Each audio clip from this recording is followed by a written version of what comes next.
Farmers, it's of a great opportunity to have you around once again.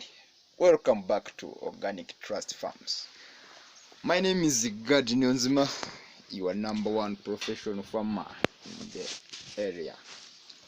So for today, I have a great topic. I have an interesting topic for you. We are going to discuss about what are the characteristics of a good chicken coop, or what are the features of a poultry house.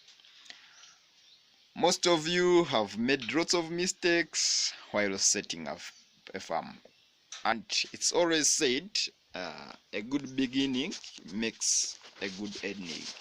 So if you are new to this channel, you can subscribe, like and share, then hit the notification bell. There you never miss on any of our uploads. I love you guys. You can get a pen and paper, then let's hit the road together. Follow me step by step. We mention these points together and we cap all the errors that we've been making. Okay. God, the professional, passionate farmer. So farmers, it's your time by now to make sure you delete all the mistakes that you've been doing and follow the right path. So are you there thinking of setting up a farm? Are you there ready to start farming? So I'm here to support you. Be steady, get your pen and paper, and let's solve this. Characteristics of a good chicken house, or characteristic of a good poultry house, or any project house should have these qualities. Alright, characteristic number 1, your project house, I repeat, should have controlled access. Most of our farmers make mistakes. What are the mistakes they make? You find a person have built a farm, it's very open, it is along the way where people pass, so you find the place is very disorganized, whether you are coming from where. So your farm should have it should be fenced. I mean, to be clear, it should be fenced, and in order to allow the person that you know why he or she is coming to your farm. Point number 2, it should the chicken house should have a comfortable flooring, or it should have comfortable beddings for the birds. You know, I will make another video on the qualities of a bedding material for your poultry. So your poultry bedding should not be too fine. Poultry bedding materials are poor. They poorly absorb moisture, and you find they are cramping, they are harboring the insects in. So avoid fine beddings. The right bedding material should be not too hard and not too fine. Instead, it should be like a paper. It should be like paper-like, not hard and not too fine. So another one should be convenient to clean. Your poultry house should be easy for cleaners to access. It should be so let's be quick. Okay, the project house or chicken house should have an easy way of collecting eggs. You see, some farmers, you find they never construct nesting boxes at their farm, so you find birds are mixing eggs with the sawdust.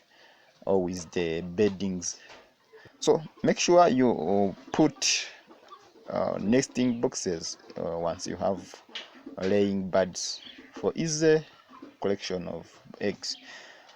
Another thing, you should have good lighting system on your poultry house. Most of farmers ignore this.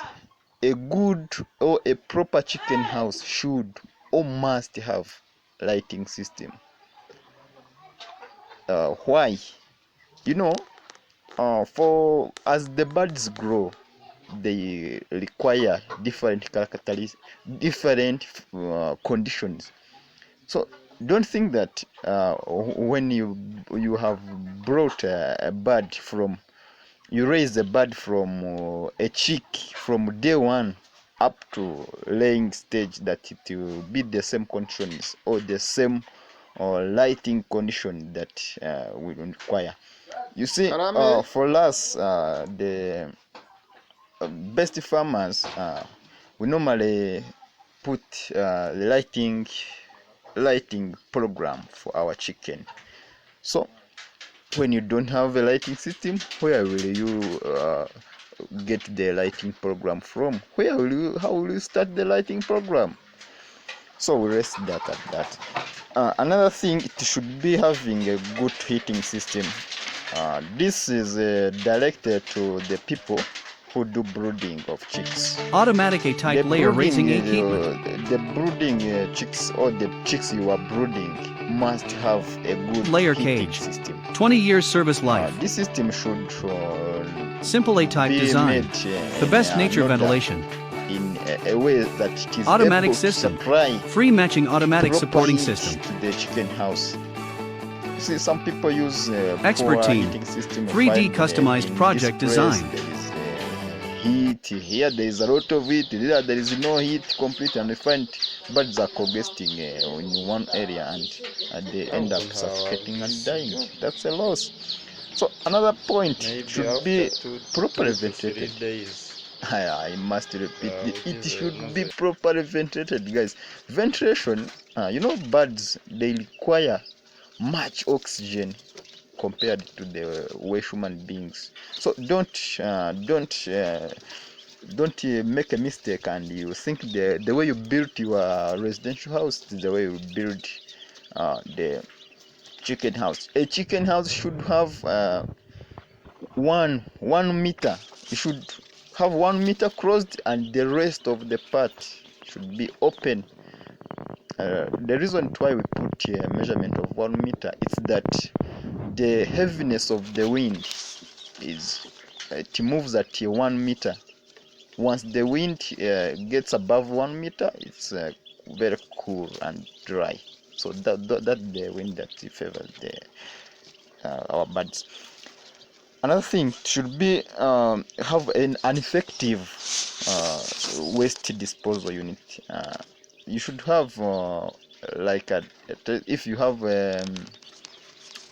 what we call a compost pit. At least you should have a compost pit where you dispose of the manure from the birds, or the bird droppings, where you put you collect them from. Another thing, it should have divisions for different ages or species of sick birds. Your house, it means, should be having some different rooms. It should be divided into different rooms where you can put young birds. It should not be mixed by old birds. When the bird gets sick, it should not be mixed by other birds because it is weak. So you should be having a separate room where you isolate those birds. Or if you want to introduce like ducks on your farm, should not be mixed with chicken. You see, different birds have different diseases and different conditions they require. So never do mistakes of mixing birds together. Otherwise, guys, I'm still with you, Mr. God, the professional farmer. I love you. Bye bye.